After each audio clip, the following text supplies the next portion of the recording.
नमस्कार, स्वागत है आपका मेजर कल्ची क्लासेस में। आज के इस वीडियो में हम देखेंगे कि इंडियन आर्मी ज्वाइन करने के कौन से अलग अलग तरीके अवेलेबल हैं। आप इंडियन आर्मी को as a commission officer, as a junior commission officer या फिर as a non commission officer भी ज्वाइन कर सकते हैं। अगर हम बात करें कमीशन ऑफिसर रैंक्स की, तो एनडीए का एग्ज़ाम जो यूपीएससी द्वारा साल में 2 बार कंडक्ट किया जाता है, सबसे प्रमुख तरीका होगा इंडियन आर्मी को as a commission officer join करने का।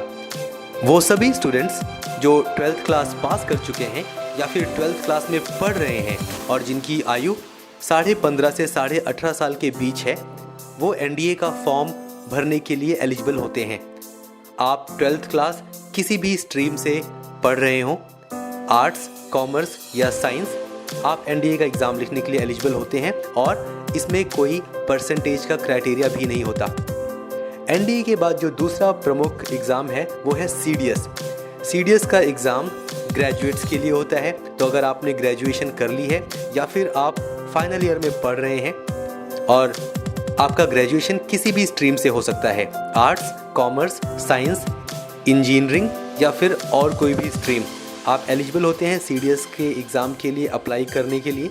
अप्लाई करते वक्त आपकी एज 18 से 24 साल के बीच हो। एनडीए और सीडीएस दोनों ही एग्ज़ाम्स यूपीएससी द्वारा कंडक्ट किए जाते हैं। साल में 2 बार इनका नोटिफिकेशन आता है और 2 बार एग्ज़ाम होते हैं। ये रिटन एग्ज़ाम क्लियर करने के बाद आपको फेस करना पड़ता है SSB interview. SSB interview Indian army directly conduct करती है। 5 दिन का सिलेक्शन प्रोसेस होता है ये। इसमें अलग अलग टेस्ट होते हैं, psychological test, GTO tasks, interview इत्यादि। एनडीए और सीडीएस एग्ज़ाम्स के अलावा 5 ऐसी प्रमुख एंट्रीज हैं जिनके थ्रू आप इंडियन आर्मी को as a commission officer join कर सकते हैं। अगर हम बात करें 10+2 लेवल पे, तो आर्मी टेक्निकल एंट्री स्कीम 10+2 एक सुनहरा मौका है उन स्टूडेंट्स के लिए जिन्होंने साइंस साइड से 12th क्लास पास कर लिया है और जिन्होंने फिजिक्स, केमिस्ट्री और मैथमेटिक्स में एग्रीगेट 70% मार्क्स स्कोर किए हैं। आर्मी टीएस में अप्लाई करने के लिए आपकी एज 16.5 से 19.5 साल के बीच होनी चाहिए।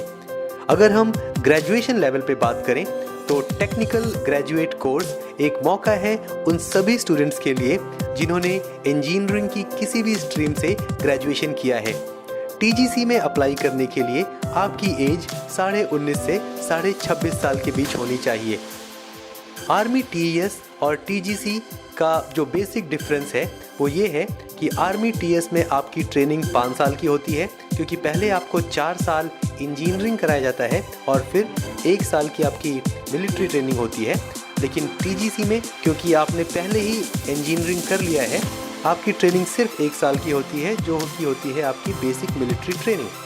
अगली एंट्री है SSC tech, short service commission technical. SSC tech males और फीमेल्स दोनों के लिए है। तो अगर आपने इंजीनियरिंग में 60% मार्क्स स्कोर किए हों और आपकी एज अगर 19.5 से 26.5 साल के बीच हो, तो आप अप्लाई करने के लिए एलिजिबल होते हैं। अगली एंट्री है एनसीसी एंट्री। अगेन ये मेल्स और फीमेल्स दोनों के लिए है। तो अगर आपने एनसीसी सी सर्टिफिकेट में ए ग्रेड या बी ग्रेड लिया है और आपने ग्रेजुएशन कर लिया है, 50% मार्क्स स्कोर किए हैं, आप एनसीसी एंट्री का फॉर्म भरने के लिए एलिजिबल होते हैं। और आखिरी एंट्री है जैग एंट्री, जज एडवोकेट जनरल ब्रांच के लिए एंट्री होती है ये। तो अगर आपने एलएलबी कर लिया है, 3 साल का डिग्री या 5 साल का डिग्री, और अगर आपने एलएलबी में 55% मार्क्स स्कोर किए हों, तो आप जैग एंट्री के लिए एलिजिबल होते हैं। अगेन जैग एंट्री में मेल्स और फीमेल्स दोनों अप्लाई कर सकते हैं। आपकी एज होनी चाहिए 20.5 से 26.5 साल के बीच। तो ये थी कमीशन ऑफिसर रैंक्स की सभी एंट्रीज। इसमें ध्यान देने वाली बात यह है कि अगर हम फीमेल्स की बात करें, तो लड़कियां सीडीएस का एग्ज़ाम लिख सकती हैं, लड़कियां एसएससी टेक, एनसीसी एंट्री और जैग एंट्री का फॉर्म भर सकती हैं। तो ये 4 एंट्रीज हैं जिसमें फीमेल्स एलिजिबल हैं। बाकी जो एंट्रीज हैं एनडीए, टीजीसी और आर्मी टेक्निकल एंट्री स्कीम, उसमें सिर्फ लड़के अप्लाई कर सकते हैं। एक दूसरा अगर हम कैटेगराइजेशन करें, परमानेंट कमीशन और short service commission, NDA, CDS, army technical entry scheme 10+2 और टेक्निकल ग्रेजुएट कोर्स में आपको मिलता है परमानेंट कमीशन। और जो बाकी एंट्रीज हैं SSC टेक, NCC एंट्री और जैग एंट्री, इसके थ्रू आपको मिलता है शॉर्ट सर्विस कमीशन।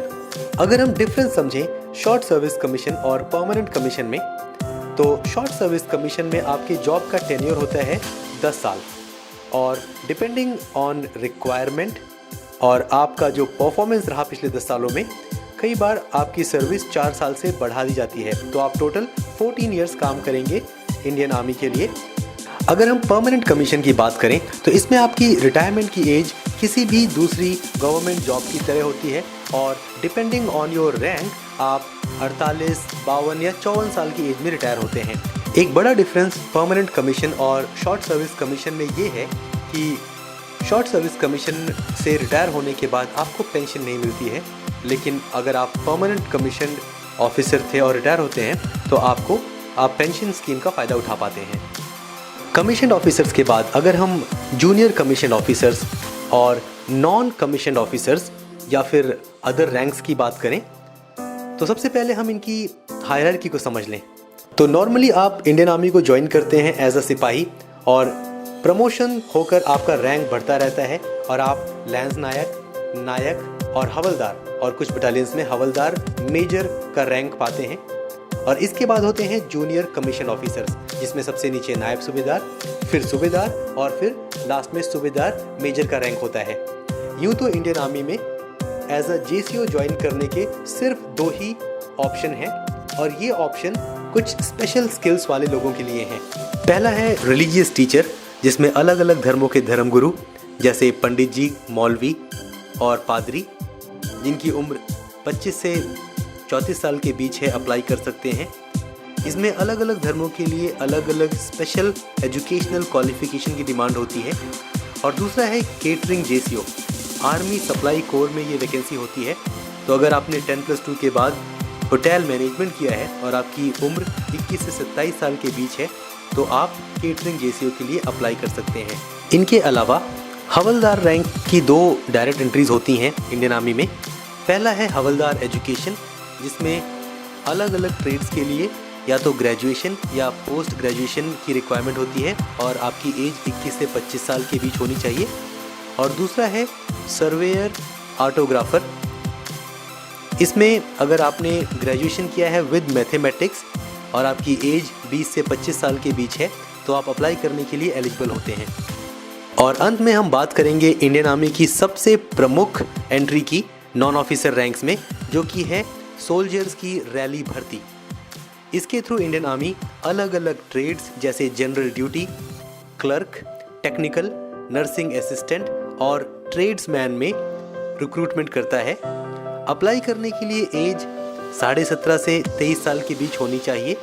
तो आज के इस वीडियो में हमने देखा कि इंडियन आर्मी को as a commission officer, as a junior commission officer और as a non commission officer join करने के कौन से अलग अलग रास्ते हैं। हमने आज जिन भी एंट्रीज की बात की है उन एंट्रीज के बारे में डिटेल्ड वीडियोस हमारे YouTube चैनल पे अवेलेबल हैं। उन सभी वीडियोस के लिंक्स नीचे डिस्क्रिप्शन पे लिखे हैं। तो अगर आप किसी भी एंट्रीज के बारे में डिटेल्ड इन्फॉर्मेशन चाहते हैं आप उन वीडियोस को ज़रूर देखें। अगर आपको ये वीडियो पसंद आया हो तो लाइक करें, शेयर करें और चैनल को सब्सक्राइब करना ना भूलें।